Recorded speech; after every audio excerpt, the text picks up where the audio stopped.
कभी आपने किसी धुन को सुनते ही अपना हृदय खो दिया है? कभी ऐसा हुआ है कि बिना बोले कोई ध्वनि आपकी आत्मा तक उतर गई हो? अगर हाँ, तो आपने कृष्ण की बांसुरी को अपने हृदय से सुना है? वृंदावन में जब भी संध्या होती है, कृष्ण अपनी बांसुरी उठाते हैं और वायु में घुल जाती है। एक ऐसी दिव्यता जैसे शब्दों में पिरोना असंभव है। गायें, गोपियाँ, पक्षी, यहाँ तक कि वृक्षों के पत्ते भी उस तान पर झूम उठते हैं। गोपियाँ जब अपने अपने घरों में दूध मथ रही होती, कपड़े धो रही होती या चूल्हा सजा रही होती, तो जैसे ही कृष्ण की बांसुरी बजती है, सब कुछ छोड़कर वो उस दिशा में दौड़ पड़ती। या तान तो मेरे नाम की है, कृष्ण आज मुझे पुकार रहे हैं। जैसे ही बांसुरी की तान यमुना तट से उठती, पक्षी उड़ना भूल जाते, गाय चरना छोड़ देती, यहाँ तक कि जल की लहरें भी स्थिर हो जाती, क्योंकि यह बांसुरी सिर्फ वाद्य नहीं बल्कि ईश्वर की वाणी थी। राधा का हृदय कृष्ण की बांसुरी में ही बजता है।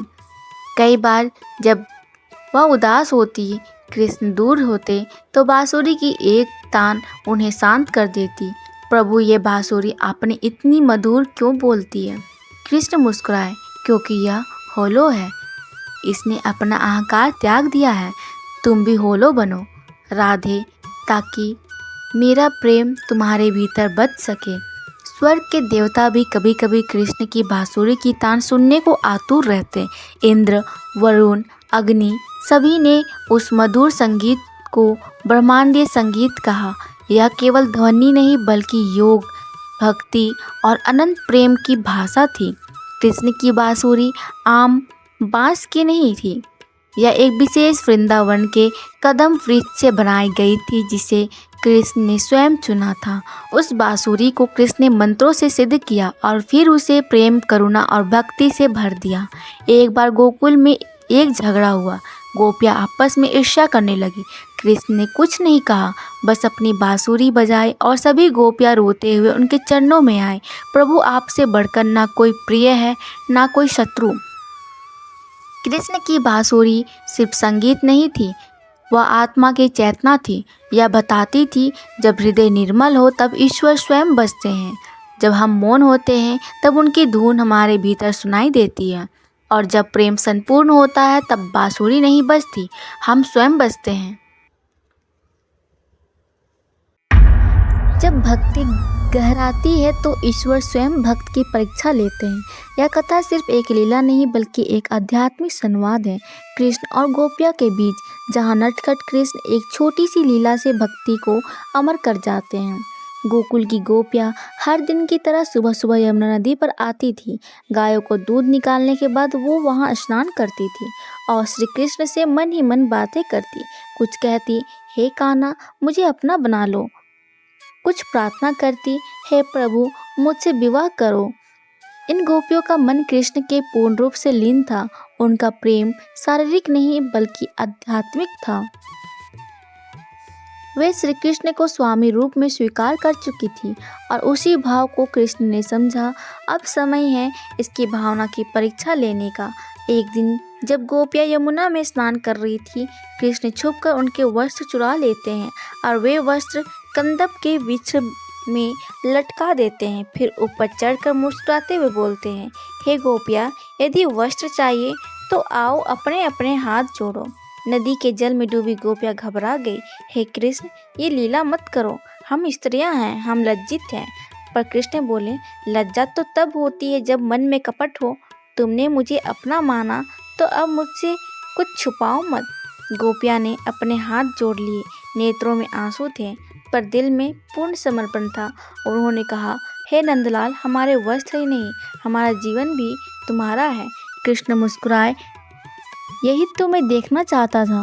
क्या तुम्हारा प्रेम सच्चा है? क्या तुम पूरे मन से मेरी हो? कृष्ण ने वस्त्र वापस दिए और सभी गोपियों से कहा, तुम सब अगले जन्म में मेरी पत्नियां बनोगी, क्योंकि तुम्हारी भक्ति निश्चल और पवित्र है। गोपियां इस वरदान को पाकर भाव विभोर हो गई। बहुतों को यह लीला सामान्य शरारत लग सकती है, पर यह थी आत्मिक परीक्षा की लीला। यह एक संवाद था लज्जा और समर्पण के बीच, समाज और आत्मा के बीच। भक्ति और ईश्वर के बीच। कृष्ण की यह लीला हमें सिखाती है कि जब हम ईश्वर से प्रेम करते हैं तो सब कुछ समर्पित करना पड़ता है। सच्चा प्रेम छिपाने का नहीं, पूर्ण समर्पण का नाम है। लज्जा तब नहीं होती जब मन निर्मल और पवित्र हो। वृंदावन की गलियों में रौनक थी, हर घर सज रहा था। गोप गोपियाँ इंद्रदेव की पूजा की तैयारी कर रहे थे। जल्दी करो, अगर इंद्रदेव प्रसन्न हुए तो वर्षा अच्छी होगी, फसल लहराएगी। लाला, तू भी पूजा में आना, आज इंद्रदेव की पूजा है। नन्हे कृष्ण ने सबको देखा, फिर माँ से पूछा, मैया, इंद्र कौन है? क्या वही वर्षा करते हैं? हाँ बेटा, वो देवता हैं, हमारे खेतों को पानी देते हैं। लेकिन हम गोपालक हैं, हमारा जीवन तो गोवर्धन पर्वत और गायों से चलता है, क्यों ना हम गोवर्धन की पूजा करें। गोप और यशोदा माँ थोड़े चौंके, लेकिन कृष्ण की बातों में तर्क था। सबने धीरे धीरे उसकी बात मान ली। अगले दिन पूरे वृंदावन ने इंद्र की जगह गोवर्धन पर्वत की पूजा की। गायों को सजाया गया, अन्नकूट का भोग बनाया गया और गोवर्धन को माला पहनाई गई। कृष्ण ने स्वयं गोवर्धन का रूप लेकर भोग स्वीकार किया। सभी गोपियाँ और गोप आनंदित हो उठे। स्वर्ग में बैठे इंद्र ने यह देखा, मेरी पूजा बंद, एक बालक ने मेरी जगह ले ली। अहंकार ने विवेक को ढंग दिया। इंद्र ने अपने मेघों को आदेश दिया, जाओ वृंदावन को नष्ट कर दो, ताकि सब जान ले इंद्र की शक्ति क्या होती है। आसमान काला हो गया, बिजली चमकी, बारिश ऐसी कि वृंदावन डूबने लगा। गोपियाँ डर गई, बच्चे रोने लगे, गाय इधर उधर भागने लगी। लाला, तूने क्या किया? हमें बचा। कृष्ण मुस्कुराए, शांति से आगे बढ़े और अपनी छोटी सी अंगुली उठाई। एक ही पल में पूरा गोवर्धन पर्वत उठ गया। डरो मत, सब मेरे पास आ जाओ, ये पर्वत अब तुम्हारी छत है। 7 दिनों तक श्री कृष्ण ने गोवर्धन पर्वत को अपनी उंगली पर उठाए रखा। गोप गोपियाँ गाय सब पर्वत के नीचे सुरक्षित थे। बिना थके बिना डरे कृष्ण वही खड़े रहे। ये मेरा छोटा भाई नहीं, स्वयं नारायण है। इंद्र को अब समझ आया वो किससे लड़ रहा था। अहंकार टूट गया, वो स्वर्ग से नीचे आया। प्रभु, मुझे क्षमा करें, मैंने आपको पहचान नहीं पाया। जब किसी को अपनी शक्ति का गर्व होता है तो वो भूल जाता है वास्तविक शक्ति विनम्रता में है। उस दिन से हर साल गोवर्धन पूजा मनाई जाती है, न सिर्फ पर्वत की पूजा बल्कि उस क्षण की स्मृति में जब ईश्वर ने अपनी उंगली से प्रेम और विश्वास की छत बनाई। कृष्ण ने गोवर्धन पर्वत सिर्फ एक बार नहीं उठाया, वो हर दिन उठाते हैं। जब भी कोई संकट में होता है, जब भी कोई डरा हुआ होता है, बस विश्वास चाहिए, भक्ति चाहिए और एक पुकार, हे गोवर्धनधारी रक्षा करो। प्रेम कहानी में एक मोड़ आता है जहाँ मिलने के बाद जुदाई होती है, पर जब बात कृष्ण और गोकुल की हो तो वो जुदाई केवल भूमि से नहीं बल्कि आत्मा से होती है। यह कथा है उस पल की जब बाल कृष्ण गोकुल से हमेशा के लिए विदा लेते हैं। कंस को जब यह पता चला कि देवकी का 8वां पुत्र बच गया है तो वह और क्रूर हो गया। गोकुल के चारों ओर खतरा बढ़ने लगा। नंद बाबा चिंतित थे, कंस की सेना कभी भी हमला कर सकती थी। उन्हें मथुरा से आज्ञा मिली कृष्ण और बलराम को राजमहल लाया जाए। जब यह संदेश गोकुल पहुंचा तो सबकी सांसें थम गई, पर सबसे ज़्यादा टूटी थी माँ यशोदा। वो जानती थी कि कृष्ण उनका पुत्र नहीं, फिर भी उनका प्रेम माँ से कम नहीं था।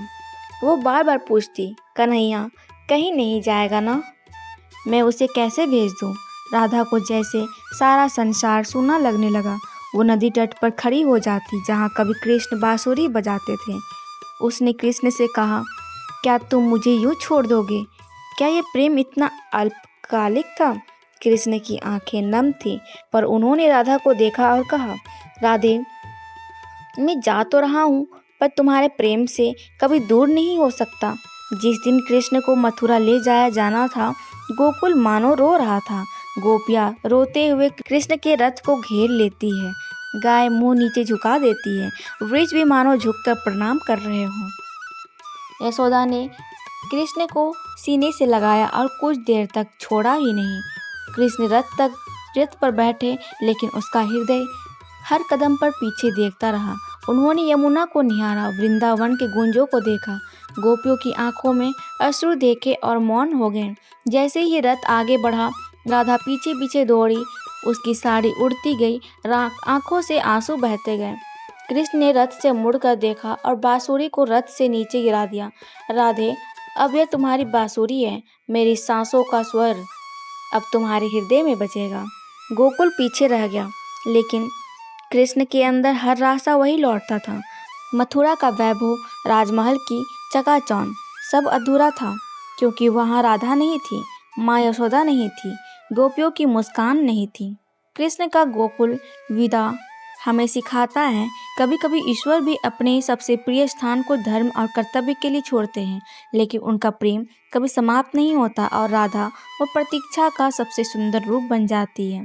गोकुल के कृष्ण को खोया, पर कृष्ण ने गोकुल की अपनी आत्मा बना लिया। हर युग में एक क्षण आता है जब अधर्म की जड़ें इतनी गहरी हो जाती है कि ईश्वर को स्वयं उसे काटने के लिए अवतार लेना पड़ता है। कृष्ण की मथुरा वापसी एक ऐसा ही एक क्षण था जहां बाल लीला से धर्म युद्ध का आरंभ हुआ। मथुरा का राजा कंस, जिसे अपने जीवन का सबसे बड़ा भय था, देवकी का 8वां पुत्र। कंस ने देवकी और वासुदेव को कारागार में डाल दिया था और उनके सभी बच्चों की हत्या कर दी, लेकिन 8वां पुत्र कृष्ण गोकुल में पल रहा था। अब कृष्ण युवा हो चुके थे। गोकुल छोड़ने के बाद कृष्ण और बलराम अपना धर्म निभाने के लिए मथुरा लौटने को तैयार थे। कंस के शासन में मथुरा त्रस्त थी, न्याय का कोई नाम नहीं था। भय, अत्याचार और अन्याय हर गली में व्याप्त था। लोगों की उम्मीद थी कि एक दिन कोई आएगा और इस अंधकार को समाप्त करेगा, और वह दिन आ गया। कृष्ण और बलराम रथ से नहीं बल्कि पैदल मथुरा में दाखिल हुए। चारों ओर से जनता जुट गई। क्या यही है वे कृष्ण जो कंस का अंत करेंगे?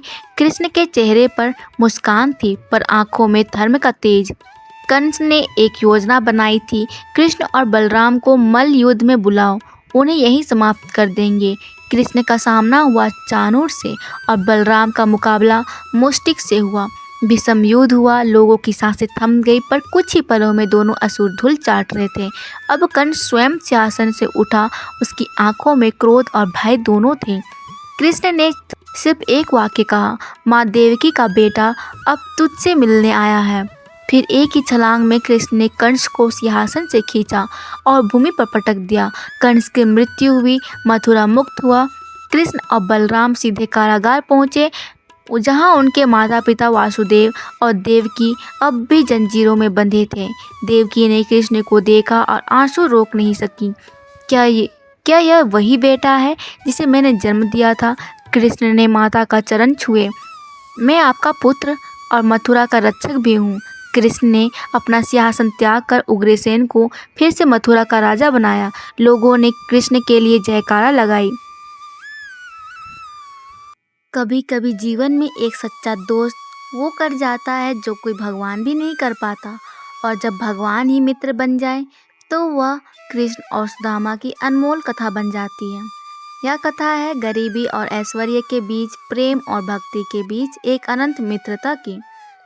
सुदामा और कृष्ण संदीपनी मुनि के आश्रम में साथ पढ़ते थे, एक साथ भोजन, एक साथ पाठ और एक साथ हर परेशानी को झेलना। यही थी उनकी मित्रता की नींव। सुदामा सरल थे, शांत स्वभाव के, कृष्ण चंचल पर करुणा से भरे। एक दिन सब जंगल में लकड़ी बीनने गए, तब बारिश आ गई। कृष्ण ने सुदामा को भीगने से बचाया और कहा, तू मेरा मित्र है, तेरे सुख दुख अब मेरे हैं। समय बीतता गया। कृष्ण बने द्वारका के राजा और सुदामा एक गरीब ब्राह्मण, जिनके पास न भोजन था न वस्त्र, केवल सम्मान और भक्ति थी। पत्नी ने एक दिन कहा, कृष्ण अब द्वारका के राजा हैं, उनसे कुछ सहायता मांग लो। सुदामा मुस्कुराए, मैं मित्रता को स्वार्थ में नहीं बदलना चाहता। लेकिन पत्नी के आग्रह पर वो चल पड़े द्वारका की ओर। कंधे पर भीगे चिवड़े की पोटली लेकर द्वारका का महल सुनहरा, विशाल रथों और सैनिकों से घिरा था। सुदामा जैसे ही द्वार पहुंचे, सैनिकों ने उन्हें रोका। तुम कौन हो? तुम कौन राजा से मिलने आए हो? सुदामा ने कहा, मैं उनका बचपन का मित्र सुदामा। राजा तक खबर पहुंची और तभी कृष्ण नंगे पांव दौड़ते हुए महल से बाहर निकले। कृष्ण ने सुदामा को गले लगाया, उनके पांव धोए और आंसू बहाते हुए बोले, मित्र तू आया और मैं राजा कहलाया। तेरा आना ही मेरे राज्य का सबसे बड़ा उत्सव है। सभी रानियां उनके सेवक देखते रह गए। ये कौन है जो भगवान को रुला गया? सुदामा बहुत संकोच में थे। वो अपनी भीगी चिवड़े की पोटली कृष्ण को देना नहीं चाहते थे। कृष्ण ने जोर से देकर मांगा, मुझे अपना प्रेम तो दो मित्र। जैसे ही कृष्ण ने पहला चिवड़ा मुंह में डाला, सुदामा के घर धन और समृद्धि बरसने लगी। दूसरा कोर डालते ही उनके टूटे घर की जगह महल खड़ा हो गया। तीसरा कोर खाने ही वाले थे कि रुक्मणी ने हाथ पकड़ लिया। प्रभु आपने उन्हें सब कुछ दे दिया, अब आप क्या बचा कर रखेंगे? सुदामा कुछ मांग कर नहीं लौटे। उन्होंने कुछ कहा भी नहीं, बस कृष्ण के चरणों को निहारते हुए वापस चल पड़े। लेकिन जब गांव पहुंचे तो देखा टूटे घर की जगह एक सुंदर महल था और पत्नी और बच्चे राजश्री वस्त्रों में खड़े थे। सुदामा समझ गए कृष्ण ने दिया, बिना कहे सब कुछ दिया। सुदामा रो पड़े, हे कृष्ण, तू राजा है फिर भी मुझे गले से लगा लिया, मेरी पोटली को प्रसाद बना लिया, मेरे आंसुओं को गहना बना दिया। कृष्ण और सुदामा की कथा हमें सिखाती है, सच्चा मित्र कभी भुलाया नहीं जाता। जो प्रेम निष्कपट होता है उसे भगवान भी झुककर अपनाते हैं। भक्ति और मित्रता जब साथ हो तो जीवन स्वयं ईश्वर को वरदान बन जाता है।